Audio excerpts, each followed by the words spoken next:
You've got more choices in knives now than ever. How do you know what is the right one for you?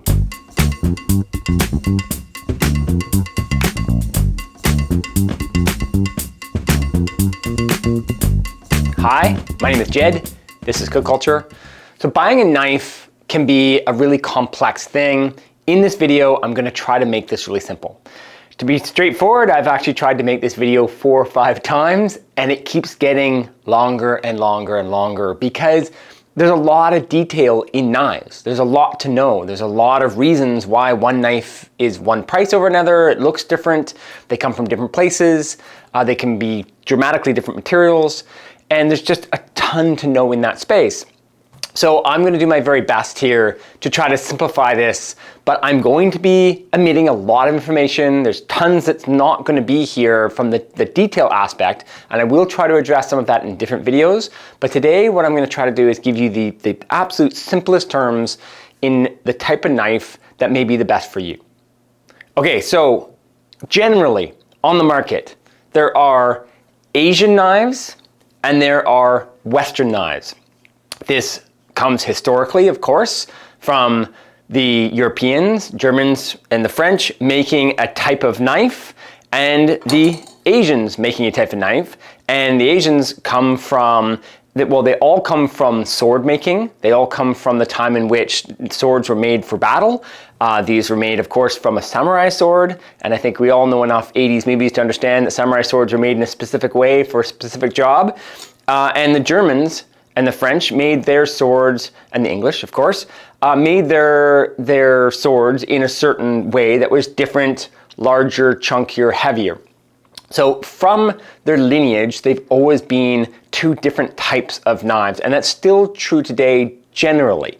Knives are starting to kind of merge together, that you can find Western knives that have a lot of the same aspects of Asian knives. Not typically do you find that you've got Asian knives that behave more like Western, except for the handles. Some of the handles have adopted more of a Western look to them. So it is now quite common to find an Asian knife that looks like a Western knife, but it is very much an Asian knife.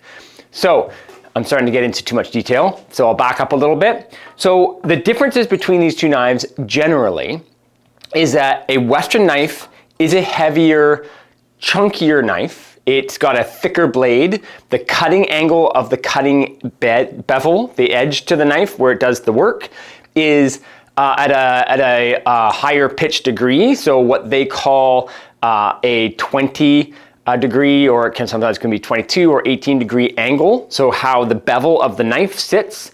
And with Asians, they can go anywhere from 15 down to 10, 9 degrees. So they get thinner, more like a razor blade. As you would imagine, the thinner and less metal you have, and the thinner that gets, the more brittle it becomes.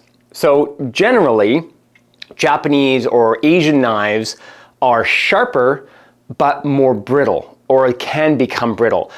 The makers do their very best to use high quality materials that will give a lot of tensile strength, and they have some pretty awesome manufacturing processes to making that metal try to be as strong as it possibly can be, and with a little bit of flexibility so that it will take as much abuse as it possibly can. So they're always trying to get that absolute perfectness of strength to durability to sharpness. But in general terms, you use a Japanese knife, an Asian knife, you're going to use it for doing soft proteins and vegetables, and you're never going to use it on fish bones or debone with it. Where a Western knife is actually softer material generally. They can be, there's a type of measurement to the steel that will tell the hardness of the steel. They can be softer, which allows them to be more flexible. So when they hit something, they're not going to be so brittle, and they are better for a lot of heavy work. So it really depends on what you're looking for. If you're looking for the very best general knife in your kitchen that you just want to have and it's going to work hard and do all the work, a Western knife can be a fantastic knife, especially a high quality German-made Western knife can be everything that you need in a knife. And they can sharpen incredibly well, and they feel fantastic. They've got a beautiful balance, and everything about them is wonderful. If you want to go up a next layer to something that really performs incredibly well, and you are happy to have job-specific knives in your kitchen, then an Asian knife could be a perfect knife for you. They are generally lighter, the blades are thinner, they can get incredibly sharp if you look after them properly, and I'm not going to get into that in this video. This is not about maintenance, this is about how to select a knife. But a Japanese knife is a performance machine. It's like buying a performance car where you've got a absolute workhorse, something that's going to get you to work every day, do the job just perfectly well, lower effort and maintenance, and it just is a reliable workhorse. Where a Japanese knife, it is more specific to the jobs you can do with it. I have customers all the time that chip them or damage them because they're doing the wrong job, where hardly ever do I see a Western knife that has any sort of abuse to it, because it just takes a lot of effort to do something wrong to it. You can chip the ends off of this knife, but mostly the blade will stand up to a lot of abuse. So generally, that is the difference between them. There's a lot of specifics, and there's lots of great places for that information to be found.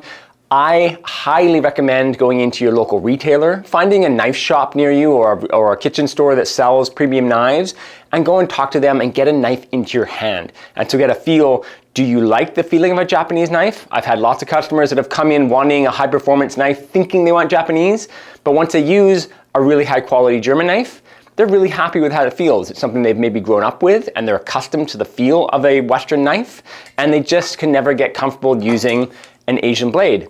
And there's nothing wrong with that. Both of the knives of a premium level of knife are going to perform incredibly well and be excellent knives. So I hope that helps. Any questions, please throw them below. Thank you very much.